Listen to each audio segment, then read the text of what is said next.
딸은 뒤로 하고 장남을 끼고 사는 집이 허다한데 처가댁은 반대였어요. 아내를 엄청 사랑하고 아끼는 게 느껴졌어요.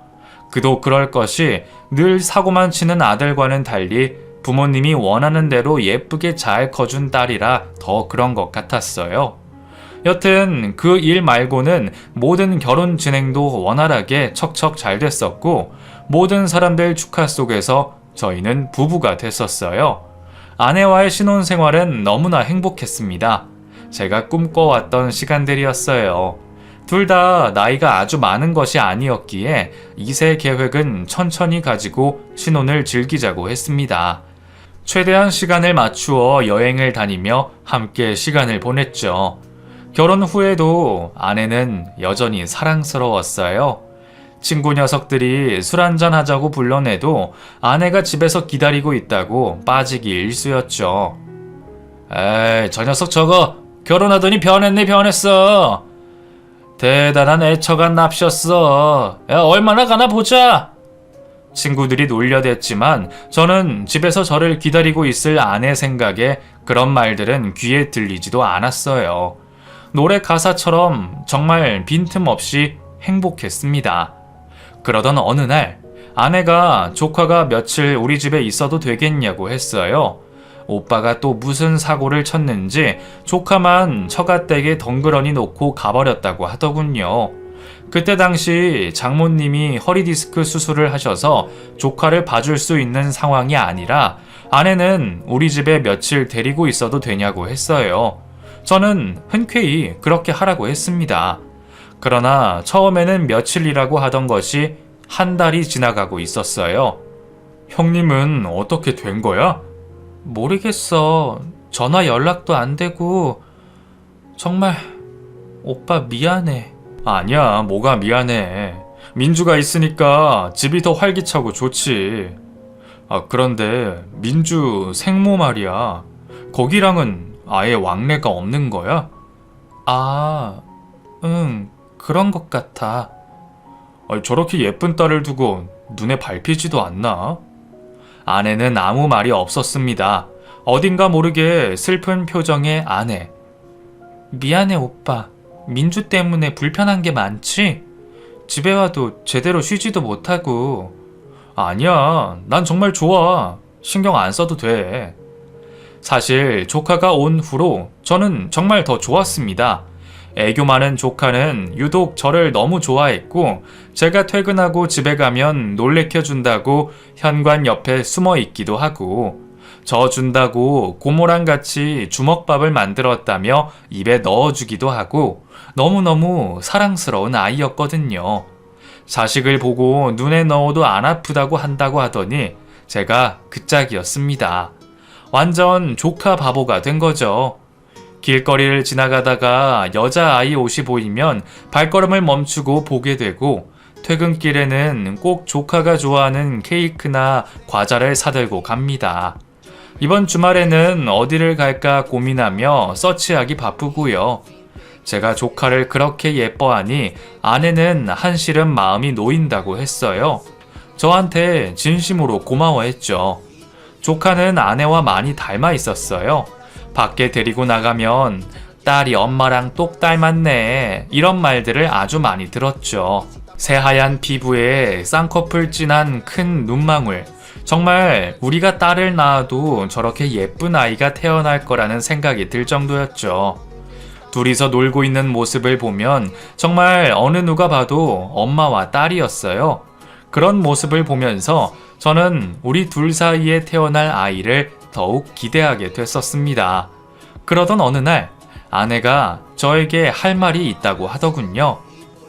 오빠, 나 육아휴직 쓸까봐. 그래? 응, 우리 임신 준비도 해야 되는데 비행하면서는 힘들 것 같아. 나야 좋지. 아영아, 고마워. 아내에게 몇 번 임신 이야기를 꺼냈었지만 그때마다 아내는 아직은 아니라고 했었어요. 자기 일이 있으니 일을 포기하기가 쉽지 않아 보였죠. 그런 아내가 먼저 아이 이야기를 꺼내주니 너무 감사했습니다. 그렇게 아내가 육아휴직을 하고 집에서 살림만 하게 됐었어요. 퇴근 후 집으로 가는 발걸음이 더욱 설레었죠. 그러나 임신 준비만 하면 바로 될 줄 알았던 임신은 생각처럼 잘 되지 않았어요. 하지만 둘 다 젊었기에 조바심 내지 않고 자연스럽게 생길 거라며 그렇게 편하게 생각했습니다. 나중에 안 사실이지만 아내는 저 몰래 피임을 하고 있었어요. 그 이야기는 뒤에 하겠습니다. 아무 문제가 없던 저희 가정에 또 한 번 사건이 일어납니다. 오빠. 아영아, 무슨 일이야? 오빠. 아내가 다급한 목소리로 흐느끼면서 전화가 왔어요. 형님이 도박으로 전 재산을 날린 것도 모자라서 장모님 몰래 처가댁 명의로 사채를 썼다고 하더군요. 장모님 댁이 경매로 넘어가게 생겼다고요. 정말 해도 해도 너무한다 싶었습니다. 자기 딸 자식은 저희 집에 맡겨놓고 잘 크고 있는지 전화 한 통 없던 사람이 그것도 모자라서 장모님 인감을 훔쳐다가 집을 담보로 사채를 쓰다니요. 그 일로 장모님은 쓰러지셨고 당장에 집이 경매로 넘어갈 판이어서 저는 급한 대로 제가 모아둔 돈과 회사의 퇴직금을 정산해서 급한 불을 껐습니다. 자네한테 면목이 없네. 장모님이 제 손을 잡고 우셨어요. 장모님, 그런 말씀 마세요. 가족끼리 무슨 그런 말씀을 하세요. 아휴, 내가 그 녀석 때문에 제 명엔 못 살지. 아들 녀석이 계속 사고만 치고 다니니 그 속이 어떠시겠어요.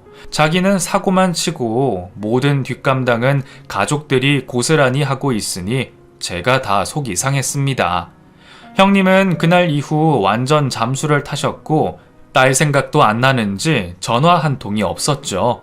아무것도 모르는 5살짜리 조카가 가엾기만 했습니다. 부모를 자기가 선택해서 태어날 수 있는 것도 아닌데 그 작은 아이에게 세상은 너무 가혹하더군요. 그래서인지 저는 아이가 느낄 아빠의 빈자리를 채우고자 더욱 노력했던 것 같아요. 주말마다 조카를 데리고 아내와 곳곳을 놀러 다녔고 저희 둘이었으면 안 갔을 박물관이며 미술관이며 놀이동산이며 모두 아이의 위주로 다녔습니다. 장모님께서 이제 허리가 괜찮다고 아이를 집으로 보내라고 하셨을 때 뭔지 모를 감정에 참 서운하더라고요. 아내도 내심 많이 서운해하는 것 같았어요. 조카의 짐을 싸면서 눈물까지 흘리는 것을 보면 말이에요. 집에 뛰어다니던 아이가 없으니 온 집이 텅 빈 것 같았습니다. 아내와 저는 이참에 임신 준비를 하자며 더욱 신경을 썼죠. 저희 본가 어른들도 말씀은 안 하셨지만 늘 아이를 기다리고 계셨거든요. 더 늦기 전에 손주를 안겨드리고 싶은 마음이었습니다. 그때쯤 부모님께서 농사 지으시던 땅값이 엄청나게 오르면서 두 분은 농사 일을 정리하시고 두 분 노후를 위해 짓고 계셨던 집으로 이사를 하시게 됐었어요. 평생을 하시던 농사 일을 내려놓고 이제 두 분만의 텃밭을 꾸리면서 편안하게 노후를 보내시기로 한 거였어요. 나중에 태어날 손주들이 뛰어놀기에 부족함이 없어야 한다시며 앞마당도 크게 놓으시고 돌멩이 하나, 잔디 하나도 손수 다 준비하셔서 꾸민 집이었어요. 이사를 앞두고 저는 뭐라도 해드리고 싶어서 아내에게 본가에 텔레비전이라도 하나 새 걸로 사드리자고 했죠. 당시 저의 월급은 아내가 관리하고 있었기에 아내에게 모델명을 보내주면서 주문을 부탁했습니다. 그런데 아내가 무척이나 당황스러워 하더군요. 안절부절 못하는 것이 지금까지 아내의 모습과는 달랐어요. 무슨 일이냐고 물어도 대답이 없던 아내가 저에게 꺼낸 말은 너무나 충격적이었습니다. 돈이 없다는 것. 매달 아내에게 준 월급이 절대로 적은 돈이 아니었는데 이게 무슨 소리인가 싶어서 통장을 가지고 오라고 했죠. 망설이는 아내에게서 통장을 뺏어 들고는 저는 바로 통장 정리를 하러 은행에 갔습니다. 그리고 충격적인 사실을 마주합니다. 매달 많게는 500만원, 적게는 200만원씩 돈이 한 사람에게로 계속 출금이 되고 있었어요. 김정훈, 다름 아닌 형님의 이름이었습니다. 지금까지 딸 자식도 버려두고 잠수 타고 있던 형님에게 결혼하고 지금까지 1년 가까이 돈을 보내주고 있었더군요. 정말 기가 막혀서 말이 안 나왔습니다. 이게 도대체 뭐야? 미안해 오빠. 아니 이거 도대체 뭐냐고. 지금까지 나 몰래 형님한테 돈 보내주고 있었던 거야? 왜? 네가 왜? 아내는 아무 말 없이 울기만 했습니다. 정말 너무 화나고 답답해서 저는 결혼하고 처음으로 소리를 질렀어요. 지금껏 모아놓은 돈과 퇴직금 정산까지 해서 경매로 넘어갈 뻔한 집도 구해줬는데 매달 저의 월급이 그 논팽이한테 흘러 들어갔다고 생각하니 정말 눈이 뒤집히더군요. 배신감마저 들었습니다. 뭐라고 말을 좀 해봐! 오빠, 사실은... 그리고 그때 아내 핸드폰으로 걸려온 전화, 그 논팽이였습니다. 저는 아내의 폰을 스피커폰으로 대신 받았어요. 아무 말 없이 전화를 받자마자 술에 잔뜩 취한 듯한 목소리가 들렸어요. 야, 이번 달은 왜 돈 안 붙여? 내가 조용히 살아주니까 또 슬슬 긁지? 이서방한테 내가 다 사실대로 이야기해? 어? 이게 왜 말이 없어? 민주가 네 딸이라고 다 이야기해? 순간 제 귀를 의심했습니다. 민주? 형님의 딸인 줄로만 알았던 그 조카 민주가 아내의 아이라니요. 아내는 아무 말 없이 바닥에 털썩 주저앉아 두 눈을 질끈 감고 눈물을 흘리고 있었어요. 이게 다 무슨 말이죠? 어? 누구야? 이서방? 이게 다 무슨 말이냐고요? 민주가 아영이 딸이라니. 아이씨, 몰라. 본인한테 직접 들어. 그렇게 전화를 끊어버렸습니다. 도무지 제 머리로는 무슨 상황인지 이해가 안 가서 아내에게 묻고 또 물었습니다. 도대체 이게 다 무슨 소린지. 한참이 지난 후 아내 입에서 나온 소리는 정말 믿을 수 없는 이야기였어요. 아내는 저를 만나기 전에 만났던 남자가 있었다고 합니다. 둘은 대학교 CC로 만나서 무려 5년을 연애를 했고 결혼까지 약속을 했었다고. 약혼을 하기로 한 날 남자는 나타나지 않았고 다른 여자가 생겼다는 통보만 한 채 그렇게 이별을 고했다고 합니다. 알고 보니 그 남자는 아내와 만났던 5년 내내 만나는 여자가 있었습니다. 그 충격으로 아내는 자살 시도까지 했지만 목숨 하나도 자기 뜻대로 되지 않았다고 해요. 다 포기하고 또다시 자살을 시도하려고 하던 어느 날 임신을 했다는 것을 알게 됐었답니다. 하늘이 무너지는 것 같았지만 아내는 아이를 끝끝내 지울 수 없었답니다. 부모님의 반대에도 불구하고 가출까지 하면서 기어이 아이를 낳은 아내. 그 아이가 조카인 줄만 알았던 바로 민주였던 거죠. 어린 시절부터 속 한번 안 썩히고 자란 아내. 그래서 받은 부모님의 충격은 더욱 컸습니다. 부모님은 이대로 앞길 창창한 딸아이 인생을 망칠 수 없어서 평소 논팽이였던 아들의 호적에 손녀를 올렸다고 합니다. 그 대가로 아들에게 강남에 있는 스크린 골프장을 차려주고 고급 오피스텔에 외제차까지 사줬답니다. 아내는 일에서 번 월급을 족족 오빠에게 모두 상납했다고 하더군요. 오직 자기 딸을 잘 키워주기 바라는 마음에서 그렇게 했던 것이었어요. 하지만 오빠라는 작자는 그 딸아이를 이용해서 더 큰 돈을 요구하기 바빴고 결혼 전에 저에게 투자 자금 1억을 구해달라 했을 때 그 돈도 결국 아내가 일하면서 모은 전 재산을 줬다고 합니다. 그 이야기를 듣는데 정말 피가 거꾸로 솟더군요. 어떻게 이런 걸 감쪽같이 속이고 결혼할 수 있는지. 이건 명백한 사기 결혼이었습니다.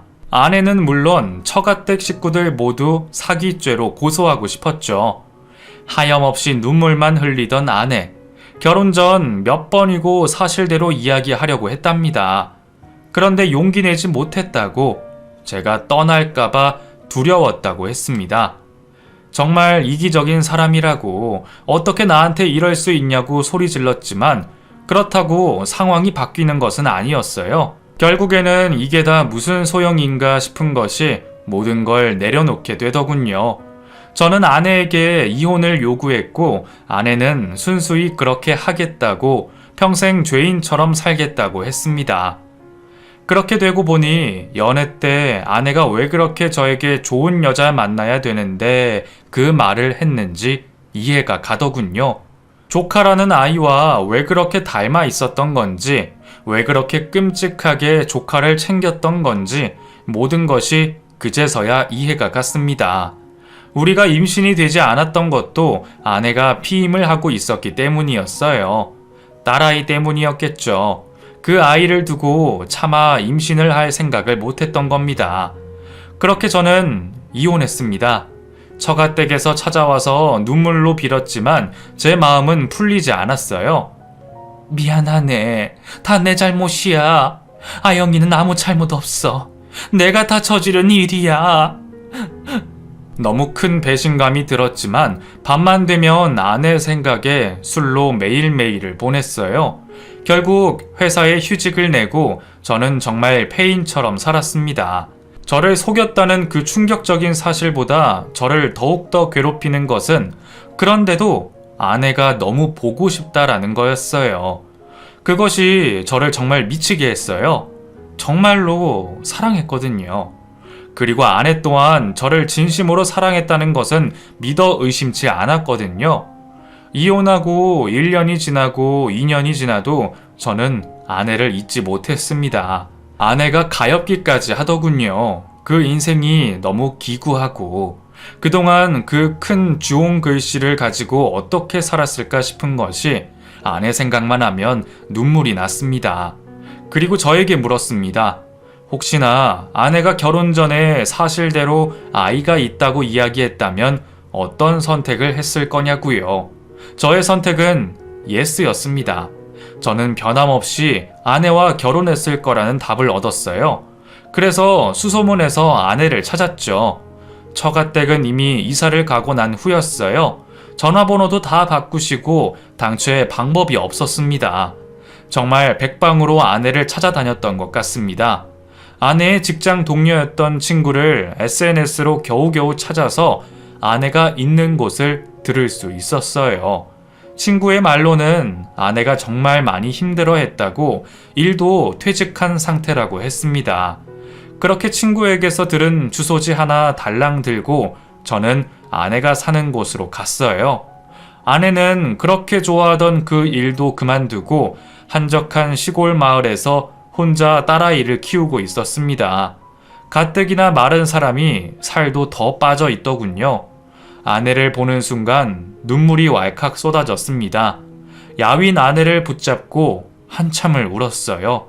아내도 많이 울었죠. 아영아, 나 너 없이는 못 살 것 같아. 오빠, 미안해. 내가 정말 미안해. 저희 둘의 사랑에는 아무런 이상이 없었어요. 그걸 확인하는 순간이었어요. 하지만 모든 것을 되돌려 놓기엔 어려움이 많았습니다.